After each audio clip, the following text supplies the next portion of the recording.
سمن السلام علیکم ورحمۃ اللہ وبرکاتہ۔ ریڈیو قطر آپ سے مخاطب ہے۔ سیف الرحمان سے آج کا پہلا نشریہ سماعت فرمائیے۔ ابتدا میں پیش خدمت ہے اہم خبروں کا خلاصہ۔ صاحب اسمو امیر نے ٹینس کے خلیفہ انٹرنیشنل کمپلیکس میں خواتین کی ٹوٹل اوپن ٹینس چیمپئن شپ 2021 کا فائنل میچ دیکھا۔ قطر نے صومالیہ میں ہونے والے 2 حملوں اور افغانستان میں کیے جانے والے 2 دھماکوں کی سخت الفاظ میں مذمت کی ہے۔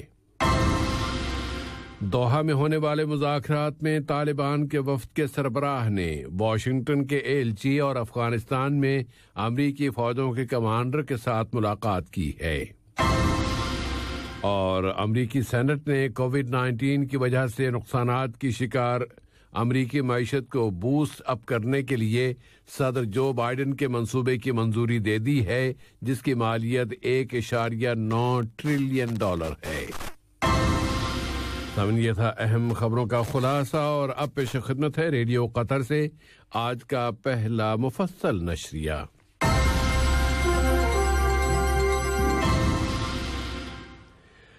بسم اللہ الرحمن الرحیم۔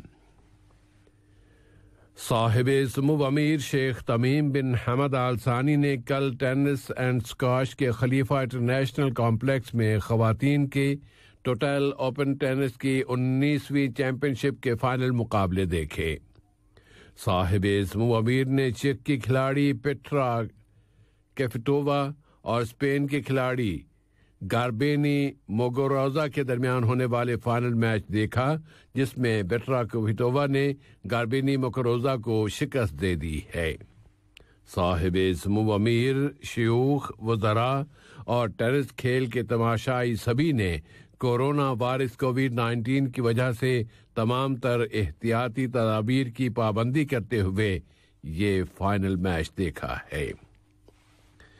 صاحب سمو امیر الوالد شیخ حمد بن خلیفہ آل ثانی اور قطر فاؤنڈیشن برائے تربیت، سائنس اور سماجی بہبود کے بورڈ آف ڈائریکٹرز کی سربراہ صاحبۃ السمو شیخہ موزہ بنت ناصر نے رکاوٹوں کی دوڑ کے ورلڈ چیمپئنز کی لونجین کے پہلے دور کے مقابلے دیکھے۔ قطر فاؤنڈیشن کے رکن الشقب نے مسلسل 3 روز کے ان مقابلوں کے انتظامات کیے ہیں۔ صاحبۃ السمو شیخہ موزہ بنت ناصر نے پہلی پوزیشن حاصل کرنے والوں کو اعزازات سے نوازا۔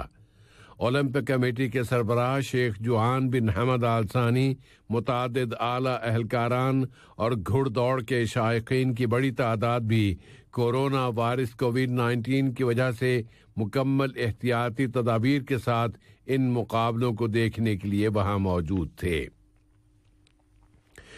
ملک میں کورونا وائرس کی موجودہ صورتحال بتانے کے لیے وزارت صحت عامہ نے اعلان کیا ہے کہ قطر میں کورونا وائرس کے مزید 460 نئے مصدقہ کیسز رجسٹر ہوئے ہیں۔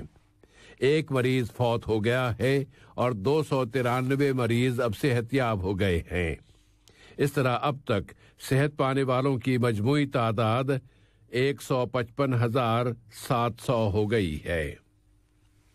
اگر عالمی سطح پر دیکھا جائے تو صحت کی عالمی تنظیم WHO نے متنبہ کیا ہے کہ اگر ضروری اقدامات نہ کیے گئے تو کورونا وائرس کی 3ری اور پھر 4تھی لہریں بھی آ سکتی ہیں۔ اس نے اپیل کی ہے کہ کووڈ-19 کی روک تھام سے متعلق ایجادات کی کسی کے نام کرنے کا عمل اب معلق کر دیا جائے۔ یہ اپیل ایسے وقت میں کی گئی ہے جبکہ دنیا کے متعدد ملکوں میں متاثر ہونے والوں کی روزانہ کی تعداد میں کمی آ گئی ہے، اور گزشتہ 1 ماہ کے دوران کہیں کہیں تو یہ تعداد نصف یعنی آدھی رہ گئی ہے۔ دریاسنا سعودیہ نے اعلان کیا ہے کہ وہ آج اتوار کے روز سے کورونا کی وجہ سے عائد کی گئی پابندیوں کو نرم کرنا شروع کر رہا ہے۔ کویت نے جزوی طور پر بندش کا اعلان کر دیا ہے، اور یورپی ممالک یہ کوشش کر رہے ہیں کہ آنے والے موسم گرما میں سفر کا عمل دوبارہ شروع کر دیا جائے، اور اس کے لیے کورونا وائرس سے متعلق ڈیجیٹل پاسپورٹ لازمی قرار دے دیا جائے۔ قطر نے صومالیہ کے دارالحکومت مقدیشو کے ایک ریسٹورنٹ اور ملک کے شمالی شہر بوساسو کی جیل کو نشانہ بنانے والے دونوں حملوں کی سخت مذمت کی ہے۔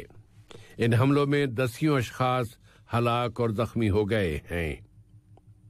اسی طرح قطر نے افغانستان کے جنوبی اور مشرقی علاقوں میں کیے جانے والے 2 دھماکوں کی بھی سخت الفاظ میں مذمت کی ہے۔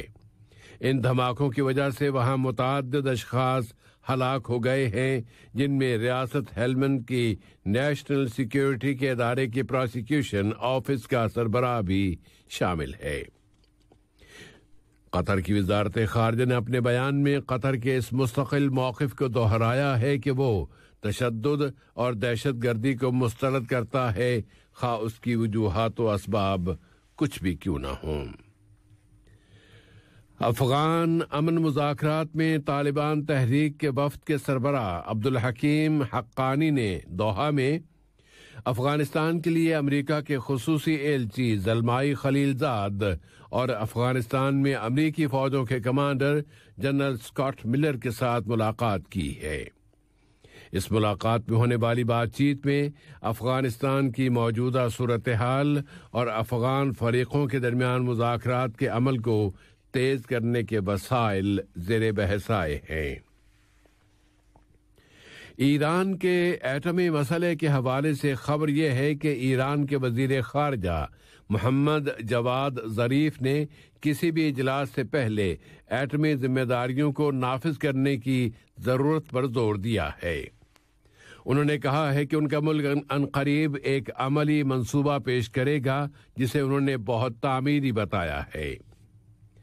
اس اثناء میں آئرلینڈ کے وزیر خارجہ اور ایٹمی سمجھوتے کے لیے بین الاقوامی سلامتی کونسل کے کوارڈینیٹر سیمون کوبینی آج تہران میں ایرانی اہلکاروں کے ساتھ مذاکرات کرنے والے ہیں۔ امریکہ کے وزیر دفاع لوئڈ آسٹن نے کہا ہے کہ امریکہ ابھی تک عراق کے مغربی حصے میں واقع عین الاسد نامی فوجی اڈے پر گزشتہ دنوں میزائلوں سے کیے جانے والے حملے کی ایویلیویشن کر رہا ہے۔ اس اڈے میں امریکی فوج تعینات ہیں۔ لوئڈ آسٹن نے مزید کہا ہے کہ اگر امریکہ نے اس حملے کا جواب دینے کا فیصلہ کیا تو یہ جواب امریکہ کے ہی منتخب کردہ وقت اور مقام پر دیا جائے گا۔ عراق میں وہاں کے شہر نجف میں آیت اللہ علی السیستانی سے ویٹیکن کے پوپ فرانسس نے ان کے تاریخی دورہ عراق کے دوسرے دن ملاقات کی ہے۔ دونوں نے اپنی اس ملاقات میں دنیا کی بڑی طاقتوں سے اپیل کی ہے کہ وہ عقل اور دانش مندی کو غالب کریں اور جنگ کی زبان بند کر دیں اور قوموں کے حقوق کے مقابلے میں اپنے ذاتی مفادات کو ترجیح نہ دیں۔ پوپ فرانسس السیستانی کے ساتھ ملاقات کے بعد عراق کے جنوبی ضلع ذی قار کی طرف روانہ ہو گئے اور وہاں انہوں نے تاریخی اور بہت ہی قدیم شہر اور میں مذاہب کے لیے دعا کی۔ اور نامی یہ شہر حضرت ابراہیم علیہ السلام کی جائے پیدائش شمار ہوتا ہے۔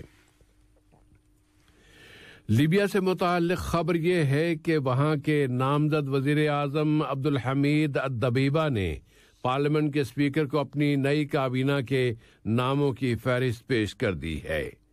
توقع ہے کہ یہ پارلیمنٹ کل پیر کے روز شہر سرت میں ہونے والے اپنے اجلاس میں اس کابینہ کے ناموں کی منظوری دے دے گی۔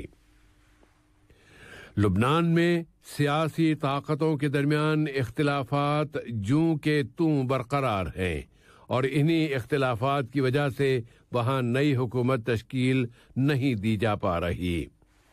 ملک کے عبوری وزیر اعظم حسان دیاب نے اب الگ تھلگ ہو کر بیٹھ جانے اور کام بند کر دینے کی بھی دھمکی دے دی ہے تاکہ اس طرح وہ نئی کابینہ کی تشکیل کے لیے دباؤ ڈال سکیں۔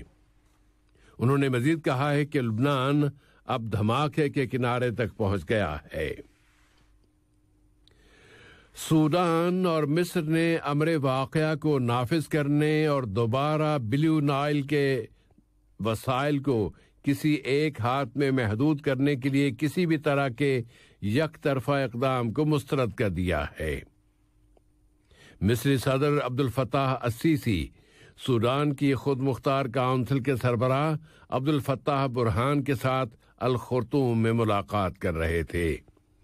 دونوں ملکوں نے کہا ہے کہ النہدہ ڈیم کو اس کا مسئلہ اس وقت جس نازک مرحلے سے گزر رہا ہے وہ مرحلہ اس امر کا طالب ہے کہ مصر اور سوڈان آپس میں انتہائی اعلیٰ درجے کی ہم آہنگی یعنی کوآرڈینیشن لائیں تاکہ اس ڈیم کو بھرنے سے متعلق کسی بھی سمجھوتے تک پہنچنے کے لیے دو طرفہ اور بین الاقوامی کوششوں کو فروغ دیا جا سکے۔ اب امریکہ چلتے ہیں، جہاں امریکی سینٹ نے کووڈ-19 کی وجہ سے نقصانات کی شکار معیشت کو بوسٹ دینے کے لیے صدر جو بائیڈن کے منصوبے کی منظوری دے دی ہے۔ یہ منصوبہ 1.9 ٹریلین امریکی ڈالر پر مشتمل ہے۔ اس کے لیے سینٹ میں مسلسل راؤنڈ دی کلاک میراتھن مناقشے، مذاکرات اور اجلاس ہوئے ہیں اور تبدیلی کی تجاویز پر بحث مباحثے کے بعد اب امریکہ کی پوری تاریخ کے سب سے بڑے آئینی پیکج کی منظوری دے دی گئی ہے۔ صدر بائیڈن نے معاشی اٹھان کے اس منصوبے کو سینٹ کی طرف سے منظور کر لیے جانے کو سراہا ہے اور کہا ہے کہ امریکیوں کی مدد کے لیے یہ ایک بہت بڑا اور بہت زبردست قدم ہے۔ صدر جو بائیڈن نے کہا ہے کہ امریکہ کو وبائی بحران کے اثرات کا مقابلہ کرنے کی بہت سخت ضرورت ہے۔ اور امریکہ میں ہی وفاقی تحقیقاتی دفتر FBI نے اعلان کر دیا ہے کہ امریکی وزارت خارجہ کے سابق معاون فیڈریکو کلائن کو، جو اس وقت کے صدر ڈونلڈ ٹرمپ کی انتظامیہ کا ایک حصہ تھے، اب گرفتار کر لیا گیا ہے۔ ان پر امریکی کانگریس کی عمارت پر چڑھائی سے متعلقہ الزامات عائد کیے گئے ہیں۔ اس اثناء میں ایک ڈیموکریٹ پارلیمانی ممبر ایرک سوالویل نے ٹرمپ کے خلاف عدالت میں ایک مقدمہ دائر کر دیا ہے۔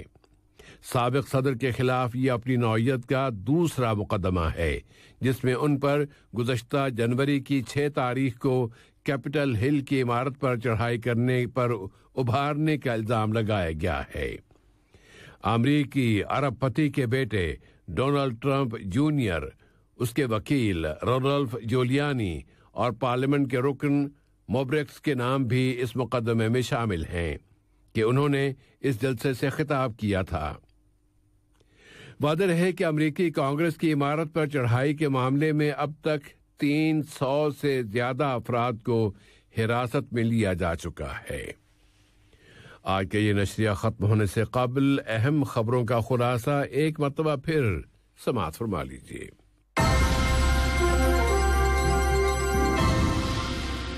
صاحب اسمو امیر نے ٹینس کے خلیفہ انٹرنیشنل کمپلیکس میں خواتین کی ٹوٹل اوپن ٹینس چیمپئن شپ 2021 کا فائنل میچ دیکھا۔ قطر نے صومالیہ میں ہونے والے 2 حملوں اور افغانستان میں کیے جانے والے 2 دھماکوں کی سخت الفاظ میں مذمت کی ہے۔ دوحہ میں ہونے والے مذاکرات میں طالبان تحریک کے وفد کے سربراہ نے واشنگٹن کے ایلچی اور افغانستان میں امریکی فوجوں کے کمانڈر کے ساتھ ملاقات کی ہے۔ اور امریکی سینٹ نے کووڈ-19 کی وجہ سے نقصانات کی شکار امریکی معیشت کو بوسٹ اپ کرنے کے لیے صدر جو بائیڈن کے منصوبے کی منظوری دے دی ہے، جس کی مالیت 1.9 ٹریلین ڈالر ہے۔ ریڈیو قطر سے آج کا پہلا نشریہ اپنے اختتام کو پہنچا۔ اگلا نشریہ رات 7:30 بجے۔ السلام علیکم دوستوں، میں ہوں شیخ نور۔ مجھے امید ہے کہ ویڈیو آپ کو انفارمیٹو لگی ہوگی۔ اسی طرح قطر اپڈیٹ آتے رہنے کے لیے میرے یوٹیوب چینل گپ ship with Sheikh Noor YouTube channel کو سبسکرائب کیجیے اور اس ویڈیو کو لائک، کمنٹ اور شیئر ضرور کیجیے۔ Thank you.